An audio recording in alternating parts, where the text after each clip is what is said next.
Bienvenidos y bienvenidas a nuestra charla espiritual. Más una vez, yo, Pastor Sang, estaré con ustedes con el programa Corazón Limpio. Como dije ya varias veces, para mí es una gran alegría encontrarme semanalmente con ustedes para compartir la palabra de Dios. Pero hoy mi alegría es redoblada porque celebramos el acontecimiento más importante para nosotros, los cristianos, la Pascua de Resurrección. Hoy Cristo nos dice que la muerte no es la última palabra, porque todos fuimos hechos para la vida eterna. El primogénito de toda criatura, la primicia de la resurrección, nos precede para nos indicar cuál es el camino de cada uno de nosotros y para nos decir que Dios, nuestro Dios, es el dador de vida, que no quiere la muerte de nadie, sino que vivamos en plenitud. Es Él que nos creó, nos sustenta y en esta vida terrenal y nos acogerá en sus brazos para la vida eterna. Por eso, no había mejor texto, creo, para meditar de aquel que hoy elegimos, la transfiguración del Señor en el monte Tabor, donde Jesús muestra toda su deslumbrante divinidad. Encontramos este episodio en Marcos 9, 2 a 9, Mateo 17, 1 a 7, Lucas 9, 28 a 36. En los tres evangelistas, la transfiguración ocurre luego, después del primer anuncio de la pasión. Jesús anuncia con toda clareza que en su vida a Jerusalén deberá enfrentar el rechazo de las autoridades religiosas, deberá sufrir, morir, pero resucitará al tercer día. Ese anuncio indignada de Pedro, y que con toda probabilidad tenía en su cabeza otro tipo de Mesías, así como también los demás discípulos. Jesús le prende duramente a Pedro, llamándolo de Satanás y invitándolo a volver atrás de él, es decir, a seguir al Maestro y a tener en sí los pensamientos de Dios y no pensamientos meramente humanos.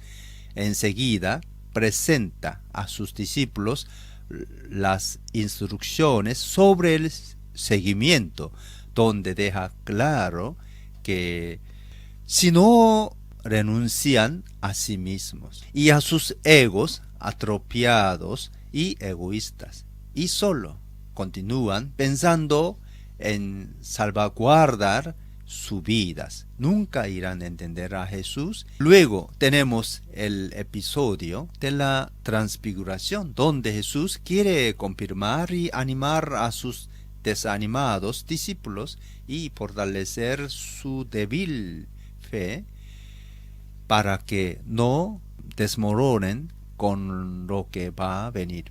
Nosotros analizaremos el episodio de la transfiguración a partir del Evangelio de Lucas 9, 28 a 36. Y aquí el texto.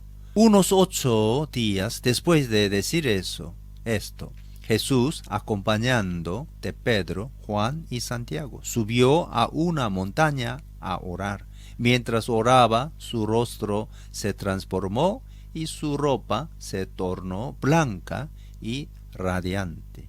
Aparecieron 2 personas, Moisés y Elías, que conversaban con Jesús. Tenían un aspecto glorioso y hablaban de la partida de Jesús, que él estaba para llevar a cabo en Jerusalén. Pedro y sus compañeros estaban rendidos de sueño, pero cuando se despalviaron, vieron su gloria y a los 2 personajes que estaban con él. Mientras estos se apartaban de Jesús, Pedro, sin saber lo que estaba diciendo, propuso: Maestro, qué bien que estamos aquí. Podemos levantar 3 tiendas, una para ti, otra para Moisés y otra para Elías. Estaba hablando todavía cuando apareció una nube que los envolvió, de modo que se asustaron. Entonces salió de la nube una voz que dije: Este es mi hijo, mi escogido, escúchenlo. Después de oír la voz, Jesús quedó solo.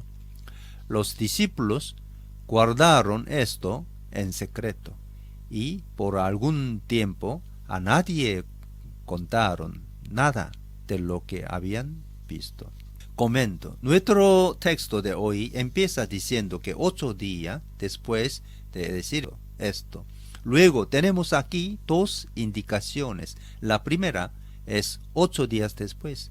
El número 8 representa el 8º día o el primer día de la semana, que es el día de la resurrección, porque como leemos en los evangelios, sobre todo en Juan, el resucitado aparece a los suyos siempre en este día.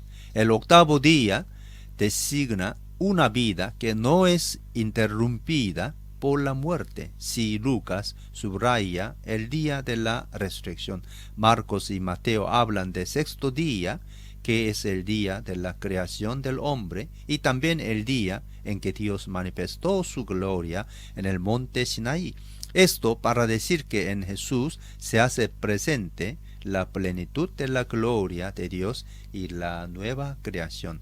Otro punto es cuando se dice: después de decir esto, ¿qué dijo Jesús? Como recordamos más arriba, Jesús dijo que iba a Jerusalén para enfrentar el rechazo, el sufrimiento y la muerte, y que iría a resucitar al 3er día, lo que desató la reacción contrariada de los discípulos, que querían un Mesías vencedor conforme a las categorías humanas, y no un Dios que iba a vencer el mundo a través del madero de la cruz. Jesús no sube solo al monte, sino que llevó consigo a 3 de los apóstoles más íntimos. Podríamos definirlos las columnas de la iglesia primitiva, y es para ellos que Él muestra su condición divina. Sube al monte, que no es un monte cualquier. Este es el monte por excelencia, que ya una antigua tradición identificó con el monte Tabor. Es el monte de la esfera divina, donde Jesús muestra su divinidad. Lucas también nos dice que Jesús subió para orar. Los momentos más importantes de la vida de Jesús son todos marcados por la oración, y es durante la oración que ocurre la transfiguración. Su rostro se transforma, su ropa se blanquea y se vuelve radiante, y aparecen 2 personajes, y la luz sale desde dentro para afuera. Es una luz divina que es incomparable con la luz que se veía sobre el rostro de Moisés, ya que brillaba como el sol. Mateo 17:2. En Hecho 6:15 se habla de Esteban, a quien los judíos vieron su rostro como si fuera el de un ángel. También la cara de Moisés, cuando bajó del monte Sinaí con las 2 tablas de la ley, se quedó con el rostro brillante. Por eso llevaba un velo para cubrir su cara, como leemos en Éxodos 34, 29 a 35. Esto para decir que todos nosotros, si estamos repletos de Dios y de su palabra, podemos brillar reflejando a Dios en nuestra vida. Como en el día de la resurrección, los 2 anunciadores de este gran evento que aparecen a las mujeres que fueron al sepulcro están con vestidos resplandecientes, y dicen que no hay que buscar a Jesús entre los muertos, porque ha resucitado, y recuerdan lo que él dijo sobre sí mismo. Lucas 24, 4, 7. Aquí en el Tabor Jesús muestra cuál es la condición del hombre que pasa a través de la muerte para llegar a la vida en plenitud.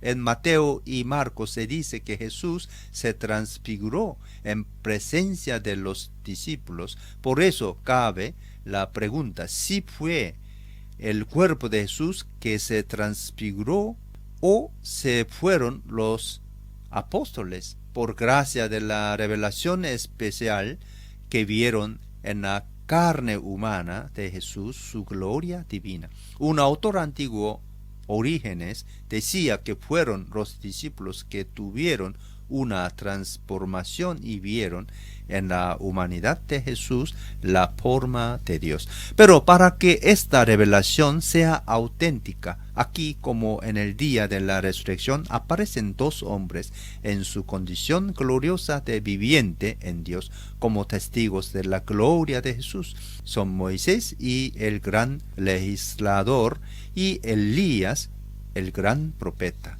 Moisés vio a la tierra prometida desde el monte Nebo, pero no pudo entrar en ella. Él murió en soledad y su cadáver no fue encontrado, pero está vivo en Dios y se encontró con Jesús en Jerusalén.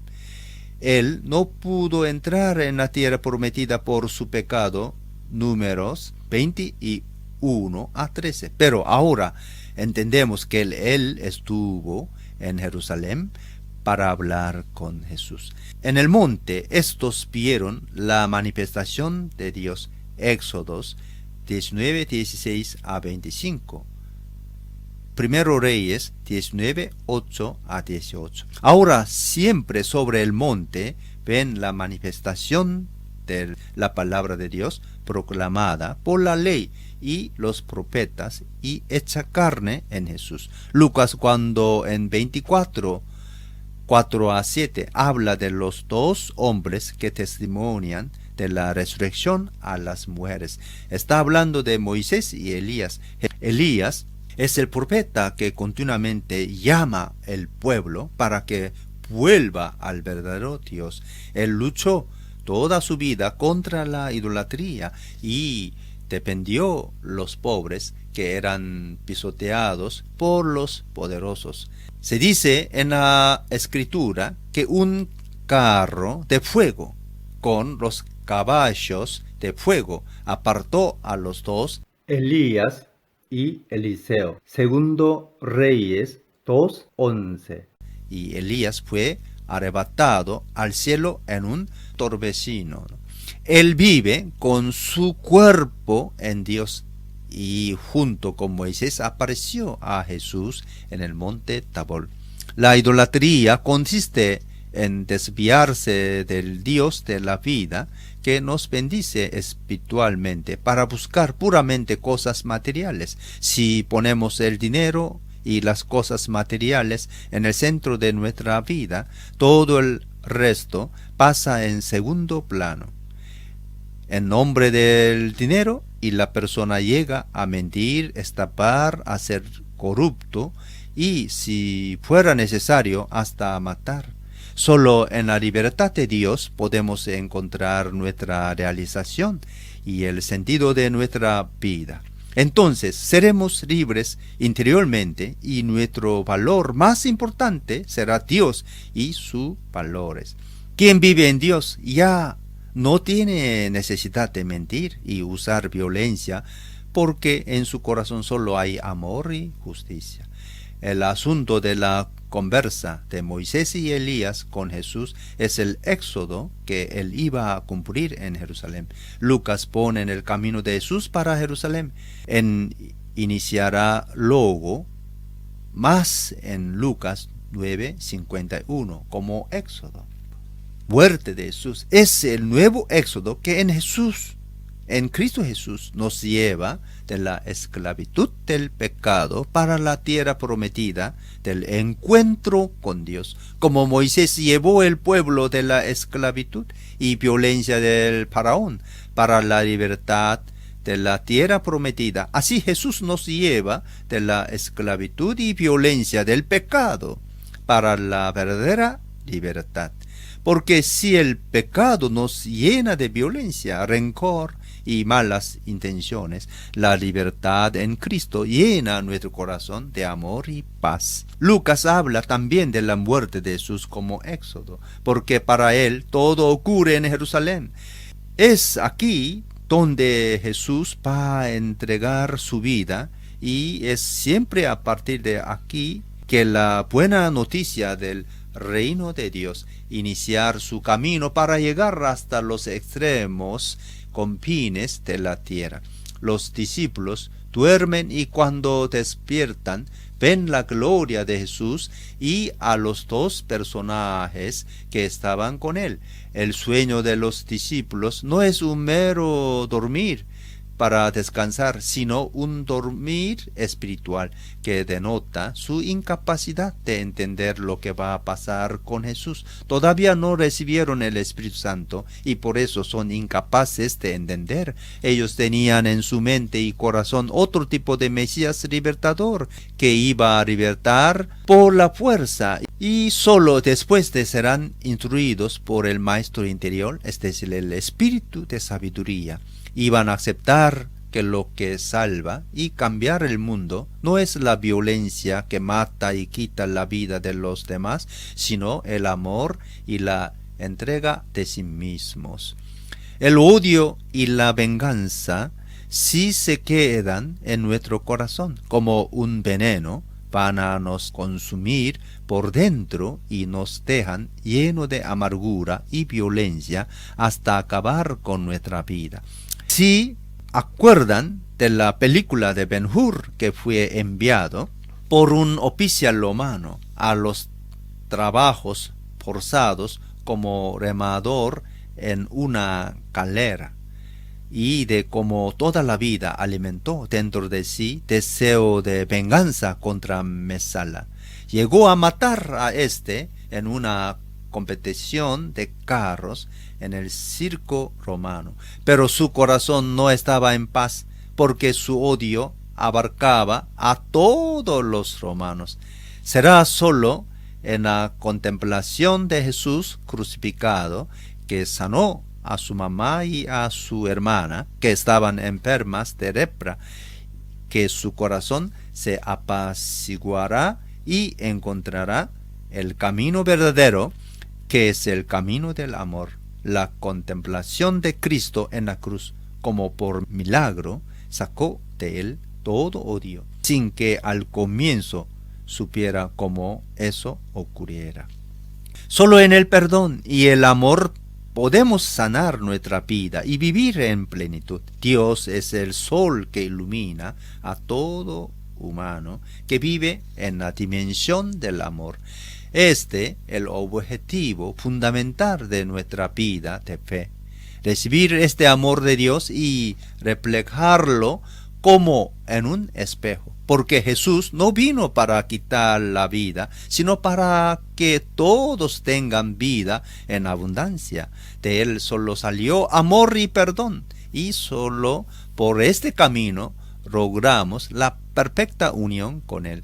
Pedro dice el texto, tomado por el miedo junto de los otros dos discípulos, sin saber lo que dice, quiere hacer 3 carpas para que Jesús, Moisés y Elías pueden quedarse en el monte. Pedro más una vez experimenta sentimientos puramente humanos. Él quiere quedarse en el monte donde encontró lo que buscaba, su propio bienestar, su felicidad. Agustín dice que Pedro, fuente al Cristo glorioso, no quiere salir de aquel lugar. No hay motivo de bajar para volver al trabajo y a los sufrimientos cotidianos, mientras en el monte puede contemplar en la tranquilidad el Dios de su vida y puede mantener lejos de todo y todos su corazón lleno de amor. Pero llegó una voz de entre la luz que explica lo que estaba ocurriendo y avala los sueños de Pedro y sus compañeros. La nube es símbolo de la presencia de Dios, como ocurrió en la época de Moisés, cuando la nube de Dios acompañó el pueblo cuando salió de Egipto. Como en el día de bautismo, la voz del Padre Celestial confirma que Jesús es el Hijo, el elegido, amado, invita a escucharlo. Lucas 9:35. Con estas palabras queda claro que Jesús es el Mesías, Hijo de Dios, de quien leemos en el Salmo 2:7, el siervo escogido, en quien el Padre se deleita. Isaías 42:1. Ya no tenemos necesidad de buscar a Dios, porque Él se manifestó plenamente en Jesús, como leemos en Juan 14:9. El que me ha visto a mí, ha visto al Padre. Él dice: ahora, para obedecer al Padre, hay que obedecer al Hijo, porque en él se cumple la Torá, donde se dice que el Señor levantará un profeta como Moisés de entre el pueblo elegido. Deuteronomio 18:18.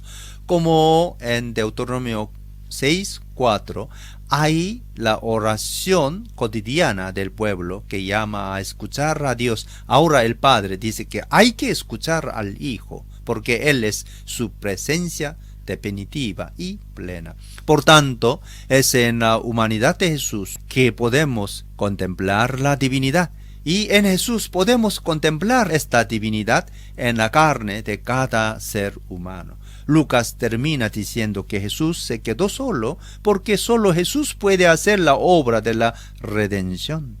Y nadie puede ayudar. Después de la transfiguración, los discípulos volvieron a ver un hombre como antes, pero con la gracia de la revelación que recibieron, podían ver en este hombre a Dios.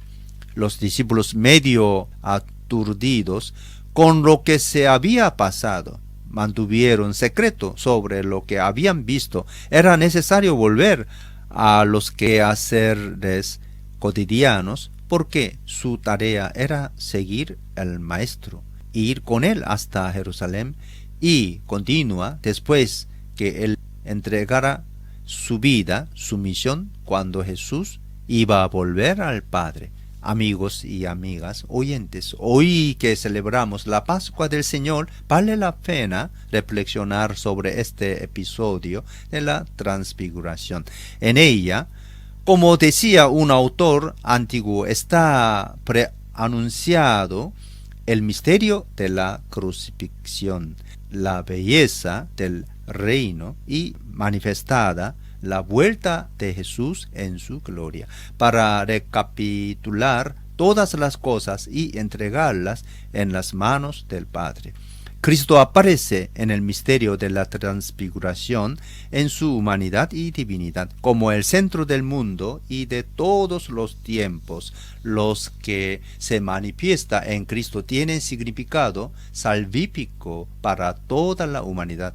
Todo hombre y el hombre de todos los tiempos encuentran en Jesús la respuesta a sus deseos de ver a Dios.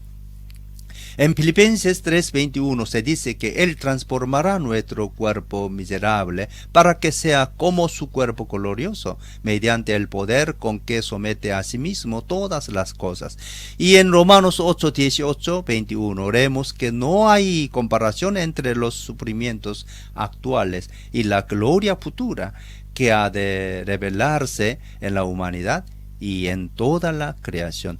El universo también será transfigurado y hecho crístico. El divino, al final de los tiempos, se transparentará a través de todo el creado, como en el Tabor se reveló a través de la carne de Cristo. En Romanos 12:2, Pablo invita a que no nos amoldemos al mundo, sino que nos transformemos mediante la renovación de nuestra mente, para que podamos comprobar cuál es la voluntad de Dios. Pablo usa aquí el concepto de transformación como sinónimo de transfiguración. La invitación es a entrar por la contemplación y por la oración en un camino de transformación. o transfiguración, para que nuestra vida pueda reflejar a quien contemplamos, es decir, el Señor Jesús. En 2 Corintios 3:18 se dice que así todos nosotros que con el rostro descubierto reflejamos como en un espejo la gloria del Señor, somos transformados a su semejanza con más y más gloria por la acción del Señor, que es el Espíritu Santo. Pero ser hombres destinados a la transfiguración significa también ser capaces de ver el divino en lo humano. Clemente de Alejandría decía: vistes a tu hermano un hombre, vistes a Dios. Cristo se manifestó en nuestra carne y siempre en ella mostró su divinidad. Por eso no tenemos otro camino para llegar a Dios a no ser el de la humanidad. A todos ustedes que tuvieron conmigo en esta meditación, deseo una feliz Pascua de Resurrección. Dios pueda sanar vuestros corazones de todos sentimientos negativos y de amargura, y ponga en nosotros la capacidad de amar como Él nos amó, para que seamos nuevas personas capaces de caminar en la gloria del Señor. Les deseo una semana de paz y bendición. Hasta luego. Que Dios les bendiga.